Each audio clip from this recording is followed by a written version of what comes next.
নমস্কার,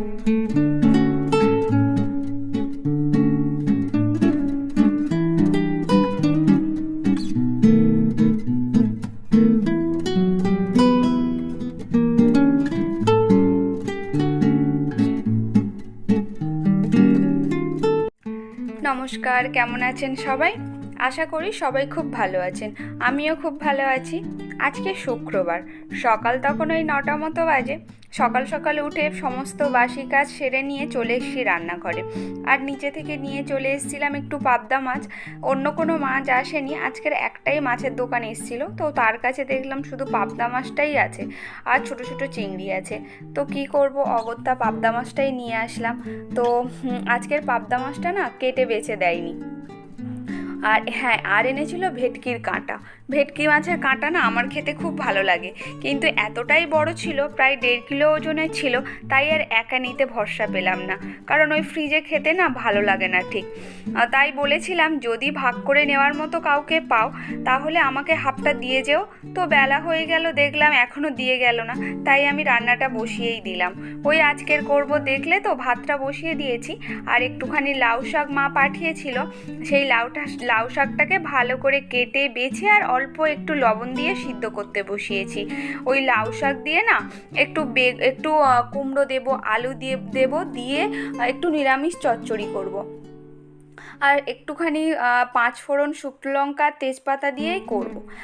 আর পাবদা মাছটা করব আলু, বেগুন আর বড়ি দিয়ে একটু তরকারি করব।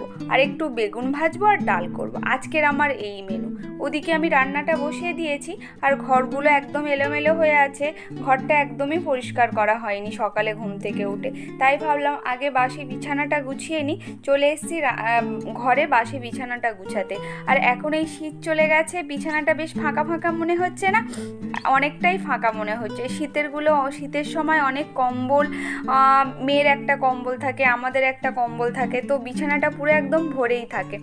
তো বিছানা গুছাতেও অনেকটা সময় লেগে যায় ওই কম্বলগুলো গুছাতে। আর গরম পড়ে গেছে তো, তাই বিছানাটা ফাঁকা ফাঁকা লাগছে। কিন্তু আবার একটা অসুবিধা হয়ে গেছে জানো, এই গরম পড়তে পড়তেই মশারিটা খাটাতে শুরু হয়ে গেছে। কারণ গরমের সময় না, আর আমার এই ঘরের কাজ হচ্ছিল সিলিংয়ে, এখনও ফ্যানটা লাগানো হয়নি, তাই ফ্যান ছাড়তে পারছি না। তো সব কটা জানালা যদি বন্ধ রাখি, ঘরটা একদম গুমট গুমট মনে হচ্ছে আর খুব গরম লাগছে। তাই জানালা খুলে দিতে হচ্ছে, আর জানালা খুলে দিলেই মশা ঢুকে আসছে। তাই আবার মশারিটা খাটাতে শুরু করেছি। আর মশারি খাটাতেও যেমন ঝামেলা, তুলতেও তেমন ঝামেলা। যাই হোক, তোমাদের সঙ্গে কথা বলতে বলতে এদিকে আমি বিছানাটা গুছিয়ে ফেলেছি। আর আজকের একটুখানি ওই ড্রেসিং টেবিলটাও পরিষ্কার করে নিই। 2-3 দিন হয়ে গেল ড্রেসিং টেবিলটাতে হাত দিইনি।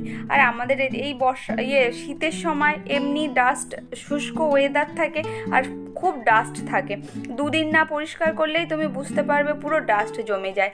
তাই ভাবলাম আজকের এদিকে রান্নাটা বসিয়ে দিয়ে আমি এটা একটু ড্রেসিং টেবিলটা পরিষ্কার করে নিয়ে আয়নাটাকে একটুখানি সাদা পরিষ্কার একটা কাপড় দিয়ে প্রথমে ঝেড়ে নিয়েছি। নিয়ে তারপরে হচ্ছে পেপার কাগজ দিয়ে একটু কোলিং স্প্রে করে, আর পেপার কাগজ দিয়ে যে কোনো আয়না মুছবে, দেখবে খুব ভালো পরিষ্কার হয়। আর এদিকে মেয়েরও আসার সময় হয়ে গেছে, তাই আর রান্নাটাও আমার শেষ হয়ে গেছে। এই কাজগুলো করতে করতে রান্নাটাও হয়ে গেছে। আর আমি ভাবছি এই ড্রেসিং টেবিলটা পরিষ্কার করেই মেয়েকে আনতে চলে যাব। আর আজকের পরিষ্কার করতে শুরু করেছি যখন, আমি বাইরের টিভি ক্যাবিনেটটাও একটুখানি ঝাড়পোছ করে নেব। তো এদিকে আয়নাটা আমার মোছা হয়ে গেছে, এবার নিচের দিকটা মুছছি। আর এবার জিনিসগুলো সব জায়গা মতো রেখে দেবো। আর এই ফুলের বোকেটা না এখনও দেখতে পাচ্ছি ফুলগুলো একটু একটু তাজা আছে। তো ভাবছি এখন ফেলবো না, আরও 2 দিন থাক, তারপরে ফেলে দেব। যাই হোক, এদিকে সব গুছিয়ে তুলে দিয়ে মেয়েকে আনতে চলে গিয়েছিলাম। তো মেয়েকে নিয়ে আসার পরে আজকের ওদের এক্সাম শেষ হয়ে যাচ্ছে। তো এক্সাম শেষ হয়ে যাচ্ছে মানে ওর তো একদম ডানা গজিয়ে গেছে। স্কুল থেকে এসে জামা কাপড় ব্যাগ যে কোথায় খুলে রেখে, মানে কোথায় ছুঁড়ে ছুঁড়ে রাখলো তার কোনো ঠিক নেই। রেখেই চলে গেল মাসিমণি মাসিদের বাড়িতে ভাইয়ের সঙ্গে খেলবে বলে। তো এদিকে আমি সেইগুলোই গুঁড়োতে শুরু করে দিয়েছি। দেখো প্যান্টটা কোথায় ফেলে রেখেছে, ওই ব্যাগটা এনে সোফার মধ্যে রেখে দিয়েছে। তো আমি সব জিনিস জায়গা মতো রেখে দিচ্ছি। আর এই ব্লেজারটা না ভাবছি হাতে কাচবো না, একটুখানি লন্ড্রিতে দিয়ে দেবো, কারণ আর 1 বছর তো আর টানা লাগবে না, এবার সেই আগের বছর। তো ওই জন্য ব্লেজারটা আর ব্যাগটাকে ঘরের মধ্যে গুছিয়ে রেখে দিলাম। আর প্যান্টটাকে কেচে দেবো, ওটা ওই জন্যে আমি ওয়াশিং মেশিনের মাথার উপর রেখে দিলাম। দিয়ে আমি সোফাটাকে ভালো করে পরিষ্কার করে নিয়ে আর এই জায়গাটা একটু ভালো করে ঝাঁট দিয়ে নেবো। সকালে তো একবার ঝাঁট দিয়ে মুছে নিয়েছি, তাও কি বলো তো বেলার দিকে একবার ঝাঁট দিলে ঘরটা আরও ভালো পরিষ্কার থাকে। তো এবারে আমি টিভি ক্যাবিনেটটা ভালো করে পরিষ্কার করে নেবো, একটু ঝেড়ে ঝুড়ে নেবো।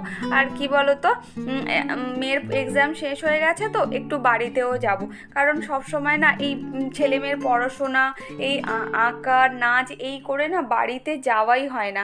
তো ভাবছি দেখি, ওর আবার শনিবার তো নাচ থাকে আর আবার রবিবার ড্রয়িং থাকে, দেখি শনি রবিবারটা পার হয়ে গেলে একটু বাড়ির দিকে যাব, কারণ ওর বাড়িতে দিদা দাদু আছে, ওরাও তো আশা করে বসে থাকে যে কখন আমরা যাব। কারণ ওনারাও দুজন আছে, ওনারাও সবসময় এসে আমাদের কাছে থাকতে পারে না। আর এই মেয়ের পড়াশোনা, ওর বাবার অফিস, তো এই করে আর বাড়িতে যাওয়াই হয় না। তো ভাবছি এক্সামটা শেষ হয়ে গেছে যখন, এবার দেখি বাড়িতে গিয়ে 1 সপ্তাহ থেকে আসবো। ওর পাপা হয়তো যেতে পারবে না, ওর পাপা থাকবে। তো ও বললো তোমরা যাও ঘুরে এসো, আমি একাই রান্না করে, ওর বাবা রান্না করতে পারে, রান্না করে খেতে পারে, তো নিজের চলার মতো করে নিতে পারবে আর কি। তো আবার বেশি দিন তো থাকতে পারবো না, আমাদের একটু বেড়াতে যাব, কোথায় বেড়াতে যাব সব কিছুই তোমাদেরকে জানাবো। তো ওই জন্য বেশি দিন থাকতে পারবো না, ওই 1 সপ্তাহ থেকেই চলে আসবো। পরের সপ্তাহে আবার আমাদের বেড়াতে যাওয়া আছে। এখনও সেই টিকিট অবশ্য কনফার্ম হয়নি, যাওয়ার টিকিটটা কনফার্ম হয়নি, ফেরার টিকিটটা কনফার্ম আছে।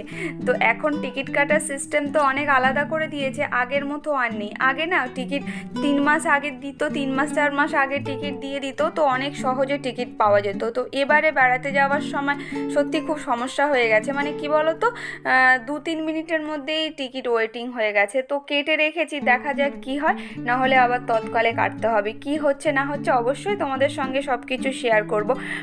তো এই যে এই মিউজিক সিস্টেমটা দেখছো, এই মানে এই বারটা হচ্ছে আমার মানে বন্ধুর মতো আর কি। যখন বাড়িতে কেউ থাকে না, আমি এইটাতে গান ছেড়ে দিই, গান ছেড়ে দিয়ে একার মতো কাজ করতে থাকি। আর আমার না ভালোই লাগে এরকমভাবে হালকা গান চলবে আর কাজ করতে। আর আমার বন্ধুদের মধ্যে কার এরকম আছে বলো তো, যে গান ছেড়ে কাজ করতে ভালো লাগে। আর কি বলো তো, গান যদি ছাড়া থাকে, অল্প আস্তে আস্তে যদি গানটা হয় না, কাজ করলে কষ্ট মনে হয় না, মানে এটা আমার মনে হয়। আর কে আছে এরকম যে গান শুনতে শুনতে কাজ করতে পছন্দ করো, অবশ্যই কিন্তু আমাকে কমেন্ট করে জানিও। তো আমি এই টিভিটাকেও একটু ভালো করে কলিং দিয়ে মুছে নিচ্ছি। আর সত্যি বলতে এখন না টিভি দেখাই হয় না সেরকমভাবে, এই ফোন হয়ে গিয়ে না টিভি আর খুব একটা দেখা হয় না, জাস্ট শুধু এমনিই রাখা আছে।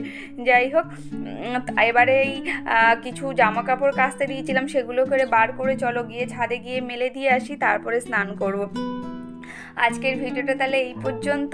সবাই ভালো থাকবেন, সুস্থ থাকবেন, আর সবাইকে ভালো রাখবেন। আজ তাহলে আসি, দেখা হচ্ছে কাল।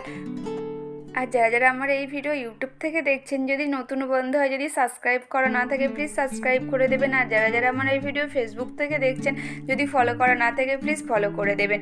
আর যদি এই ভিডিওর কোনো অংশ এতটুকুনিও ভালো লেগে থাকে, তাহলে প্লিজ একটা লাইক কমেন্ট